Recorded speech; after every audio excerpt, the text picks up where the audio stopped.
हमारी दुनिया करोड़ों साल पुरानी है और इंसान हजारों साल पुराने हैं। वैसे तो हम मॉडर्न डे इंसान हैं, लेकिन हमारे पूर्वज हमसे कई गुना ज्यादा मॉडर्न और एडवांस थे। क्यों यकीन नहीं हो रहा? आइए जानते हैं कुछ ऐसी आर्कियोलॉजिकल डिस्कवरीज के बारे में जिन्हें जानने के बाद आप यकीन कर लेंगे। Number 10, oldest ever Viking dwelling. इस साल की शुरुआत में एक्सपर्ट्स को ईस्टर्न आइसलैंड में वाइकिंग एज के घर मिले, जो कि एक बड़ी डिस्कवरी माने जाने लगे। दोस्तों, वाइकिंग्स के बारे में आपको बता दूं कि ये लोग समुद्री डाकू किस्म के लोग हुआ करते थे, जो कि सन 800 से 1100 के बीच एग्जिस्ट करते थे। वाइकिंग्स के मिले घर 800 से 850 एडी के बीच के ही थे और वाइकिंग्स ही आइसलैंड पे जाने वाले पहले ह्यूमन भी थे। यानी कि अगर देखा जाए तो आइसलैंड के सभी लोग समुद्री डाकुओं के वंशज हैं। जोक्स अपार्ट, ढूंढे गए घर वाइकिंग्स के रहन सहन और उनके कल्चर के बारे में काफी कुछ बताते हैं। इन घरों की औसतन लंबाई 31 मीटर तक है। ये डाकुओं के घर थे, इसलिए ये आइसलैंड के सबसे रिच घरों में से एक हैं। यहाँ बहुत कुछ मिला है जो कि दुनिया के सबसे महंगे एंटीक्स में से हैं। Number 9, a shipwreck frozen in time. British explorer और naval officer sir John Franklin 1845 में 2 शिपरेक के साथ अमेरिका का वो हिस्सा ढूंढने निकले थे जो कि अटलांटिक और प्रशांत महासागर को छूता है। इन दोनों शिपरेक के नाम HMS टेरर और HMS एयरबस थे और इन पर तकरीबन 133 लोग सवार थे। ये सभी लोग और दोनों शिपरेक अचानक गायब हो गए और 100 से भी ज्यादा मिशन के बाद भी इन्हें ढूंढा नहीं जा सका। लेकिन साल 2014 और 2016 के बीच उन्हें पर्क्स कनाडा आर्कियोलॉजिस्ट द्वारा तलाश लिया गया। उत्तरी कनाडा में डूबे इन शिप्स को जब देखा गया तब ये पता चला कि इसमें कंपार्टमेंट और रूम सब कुछ ऐसे खुला है जैसे डूबते वक्त शिप के क्रू ने बचाने की कोशिश भी न की हो। हालांकि बर्तनों से लेकर डूबे हुए डॉक्यूमेंट्स तक सब कुछ वैसे का वैसे ही पड़ा हुआ है। आर्कियोलॉजिस्ट इसके बारे में रिसर्च करके जानने की कोशिश कर रहे हैं कि आखिर सर जॉन फ्रैंकलिन का मिशन कैसे फेल हुआ और शिपरेक कैसे डूबा। Number 8, 4400 year old tomb. साल 2018 में इजिप्शियन आर्कियोलॉजिस्ट की एक टीम ने सक्वेरा में एक प्रीस्ट का मकबरा खोज निकाला। ये मकबरा मॉडर्न डे कायरो के पास ही है और लगभग 4400 साल पुराना है। 16 फीट जमीन के नीचे दबा ये मकबरा लगभग बनने के बाद से ही वैसे ही प्रिजर्व्ड पड़ा हुआ है। हैरानी की बात यह है कि ये कीमती सामानों से भरा होने के बावजूद भी लूटा नहीं जा सका। पेंटिंग से लेकर यहाँ मौजूद तस्वीरों तक को देखकर यही लगता है जैसे इसे कल ही बनाया गया हो। तस्वीरों के कारण आर्कियोलॉजिस्ट प्रीस्ट की लाइफ को भी एक्सप्लोर कर सके हैं। ये रॉयल प्योरिफिकेशन प्रीस्ट था जिसे किंग खारी के साथ काम करने का मौका मिला था।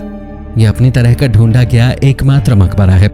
यहाँ मिले एंटीक्स और तस्वीरें बहुत ही ज्यादा रेयर हैं। हालांकि हैरानी की बात यह है कि इतने बड़े चेंबर में खजाने तो बहुत हैं, लेकिन अब तक कॉफिन नहीं मिल सके हैं। आर्कियोलॉजिस्ट कॉफिन के लिए इस चेंबर को तोड़ना नहीं चाहते। Number 7, Spanish Stonehenge. स्पेन में मिले 140 स्तंभ औसत 2 मीटर ऊंचे हैं। ये पानी के किनारे बनाए गए हैं, लेकिन इनका काम क्या है ये आज तक डिकोड नहीं किया जा सका। इन्हें देखकर हर आर्कियोलॉजिस्ट यही सोचता है कि आखिर ये हैं क्या। इन्हें यहाँ देखकर इतना तो साफ हो जाता है कि पहले ये पानी के अंदर थे, लेकिन ये वहां भी किस लिए थे इसका जवाब अब तक आर्कियोलॉजिस्ट के पास नहीं है। 4000 से 7000 साल पुराने ये स्तंभ 1963 से पहले पानी के अंदर चले गए थे, लेकिन रिसेंटली 2019 में सूखे के कारण पानी से बाहर आ गए। इन्हें प्रिजर्व करने की बात की जा रही है क्योंकि ये ग्रेफाइट भी हो सकते हैं। Number 6, 400 year old shipwreck. सितंबर 2018 में आर्कियोलॉजिस्ट को एक ऐसी चीज मिली जिसे वो डिस्कवरी ऑफ डेकेड का दर्जा देते हैं।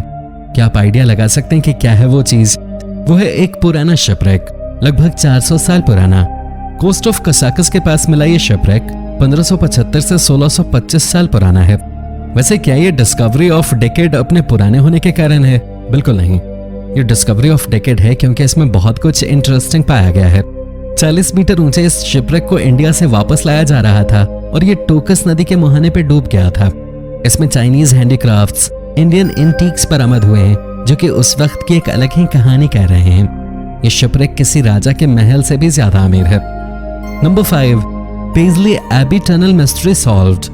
साल 2019 की गर्मियों में आर्कियोलॉजिस्ट की टीम ने लगातार काम करके एबी ड्रेन नाम की एक टनल को पूरी तरह साफ कर लिया था। स्कॉटलैंड के पेजले में स्थित यह टनल काफी ज्यादा रहस्यमयी है। ऐसा इसलिए क्योंकि इस टनल के बारे में सभी लोग बहुत पहले से जानते थे। वो ये तो जानते थे कि ये कहां से शुरू हो रही है, लेकिन वो ये नहीं जानते थे कि ये कहां खत्म हो रही है। 2019 में काफी मेहनत के बाद मोनेस्ट्री के नीचे दबे इस टनल को रिवील किया जा सका और ये बस कार्टर रिवर से 3 मीटर की दूरी पर निकले। 328 मीटर की इस टनल को लगातार किसी रहस्य को सॉल्व करने के लिए खोदा जा रहा था। लेकिन आर्कियोलॉजिस्ट को इसके अंत तक जाकर पता चला कि ये एक पानी पास करने वाली टनल थी।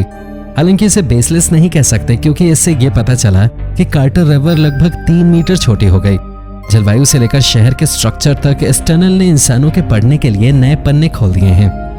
Number 4, Neolithic Woodhenge. इस साल की शुरुआत में रिसर्चर्स को साउथ सेंट्रल पोर्तुगल के एवोरा डिस्ट्रिक्ट में कुछ ऐसा मिला जिसने उन्हें हैरान कर दिया। यह था पाषाण काल का लकड़ी का स्ट्रक्चर। 18.3 मीटर के व्यास का यह स्ट्रक्चर आधा से ज्यादा नष्ट हो चुका था। पुर्तगाल न्यूज को दिए गए एक इंटरव्यू के दौरान एंटोनियो वलेरा नाम के आर्कियोलॉजिस्ट ने बताया कि पाषाण काल के स्ट्रक्चर का जुड़ाव यूरोप के पाषाण काल के मिले अन्य स्ट्रक्चर्स जैसा है। 3400 से 2000 बीसी पुराने ये स्ट्रक्चर पहले केवल मिडिल यूरोप में मिला करते थे, लेकिन 23 सालों की खुदाई के बाद इन्हें यूरोप के दूसरे इलाकों में ढूंढा जाने लगा है। ऐसे स्ट्रक्चर्स मिलते रहे तो जल्द ही इंसान पाषाण काल के बारे में सब कुछ जान सकेंगे। Number 3, artificial Neolithic island. तकरीबन 1 दशक पहले पब्लिश हुई एक स्टडी के अनुसार पाषाण काल के लोग आर्टिफिशियल आइलैंड बनाया करते थे, जो कि क्रेनोक्स के नाम से जाने जाते थे। रिसर्चर्स क्रेनोक्स के बारे में जानते तो थे, लेकिन अब तक मेजर क्रेनोक्स को नहीं ढूंढा जा सका था। लेकिन तभी एक आइलैंड मिला जो कि क्ले, लकड़ियों और लोहे से बना था। यह आइलैंड लगभग 2800 साल पुराना था। वैसे तो क्रेनोक काफी ज्यादा छोटा था, लेकिन ऐसे ही कई सारे और भी क्रेनोक पाषाण काल के लोगों द्वारा बनाए गए थे, जो कि आकार में बहुत ज्यादा बड़े थे, इतने बड़े कि उन पे पूरा मोहल्ला बसाया जा सके। लौह युग के ये आइलैंड किस लिए बनाए गए थे, इसका पता अब तक नहीं लगाया जा सका है। शायद उस वक्त के लोगों के पास जगह की कमी भी नहीं थी। बहरहाल इस सवाल का जवाब जानने के लिए अब तक खोजबीन जारी है। Number 2, massive structure hidden in plain sight. साल 2016 में वैज्ञानिकों को सैटेलाइट से पेट्रा रूइन में एक हैरान कर देने वाला स्ट्रक्चर नजर आया। यह स्ट्रक्चर पेट्रा रूइन के रेगिस्तान के नीचे दबा हुआ था और इसका साइज लगभग एक ओलंपिक के स्विमिंग पूल जितना था। इस स्ट्रक्चर को खोदकर निकालने के बाद आर्कियोलॉजिस्ट इसी सोच में पड़ गए कि आखिर इस स्ट्रक्चर का क्या काम है। क्या आप देखकर अंदाजा लगा सकते हैं? ना तो ये स्ट्रक्चर किसी महल के जैसा है, नहीं ऐसा लगता है कि इसे किसी रिलीजियस एक्टिविटी में यूज किया जा सकता है, और नहीं ये स्ट्रक्चर किसी पब्लिक एडमिनिस्ट्रेशन के लिए यूज की जाने वाली कोई बिल्डिंग जैसी है। वैसे भी जहां ये मिला है वहां से उस जमाने का प्रोजेक्टेड शहर काफी दूर है। दोस्तों, क्या आपको लगता है कि ये एक जेल हो सकता है रेगिस्तान के बिल्कुल बीच में? 2150 साल पुराना ये स्ट्रक्चर आर्कियोलॉजिस्ट के लिए भी एक बड़ा सवाल बना हुआ है। Number 1, golden cannonball fossil. साल 2019 में अपने पिता के साथ फॉसिल की रूटीन खोज में एरन स्मिथ नाम के एक मेडिकल स्टूडेंट को कुछ ऐसा मिला जिसने उसे हैरान कर दिया। एरन को एक बड़ी कैनन बॉल मिली जो कि इंग्लैंड के विटवी में सैंडसेन बीच के किनारे गिरे हुए थी। वैसे तो इस तरह की बॉल्स बहुत साधारण होती हैं, लेकिन स्मिथ को लगा इसमें तो कुछ खास है। एरन ने जब इस बॉल को तोड़ा तो उसे अंदर एक 185 मिलियन ईयर पुराना फॉसिल मिला। ये टिकेरस नाम के जीव के फॉसिल थे जो कि एमोनाइट थे और डायनासोर्स के साथ ही विलुप्त हुए थे। एमोनाइट के फॉसिल्स काफी मुश्किल से मिलते हैं और एरन जब से फॉसिल ढूंढने का काम कर रहा है तब से कई बार वो एमोनाइट फॉसिल्स ढूंढ चुका है। लोगों ने कैनन बॉल की वीडियोस को काफी पसंद भी किया है। एमोनाइट के बारे में अभी इंसानों को बहुत कुछ जानना है।